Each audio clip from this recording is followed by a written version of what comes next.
There are growing calls for America to boycott next year's Winter Olympics in Russia. The problem is new anti-gay legislation in Russia. A law signed by Russian President Vladimir Putin bans, quote, propaganda of non-traditional sexual relations. It is vaguely written, and many people are worried that it will be used to persecute gays and lesbians. Well, today the president said he does not support an Olympic boycott. More offended than me by some of the anti-gay and lesbian legislation that you've been seeing in Russia. But as I said just this week, I've spoken out against that, not just with respect to Russia, but a number of other countries where we continue to do work with them, but we have a strong disagreement on this issue.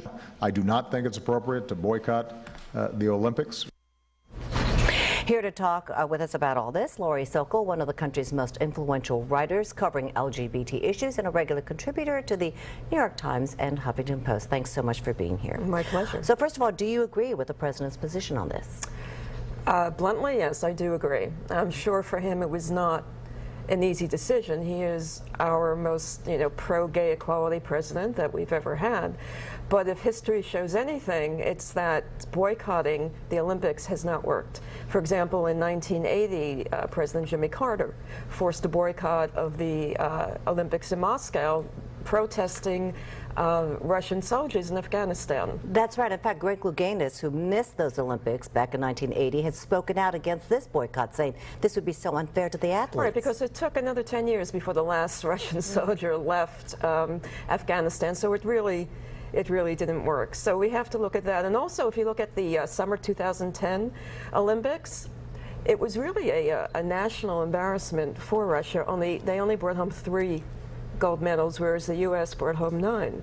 And in total, I believe, 37 bronze, silver, and gold medals. So to not send our athletes to Russia is really giving the host country an edge and an opportunity. And with all the training that our athletes have gone through, why not demonstrate their true talent and abilities in Russia? You were especially struck by one statement that the president made about all this. Could you talk about that for a minute?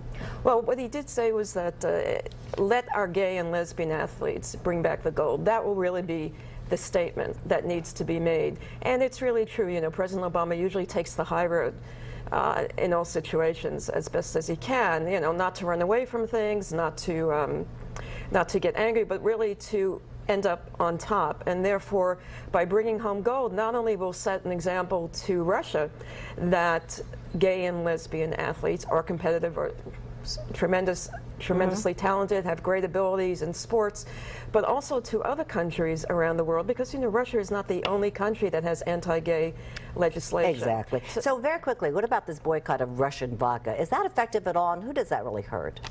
Well, number one, it's not Russian vodka that they're, protesting, because Stolichnaya is not Russian. It's made in Latvia.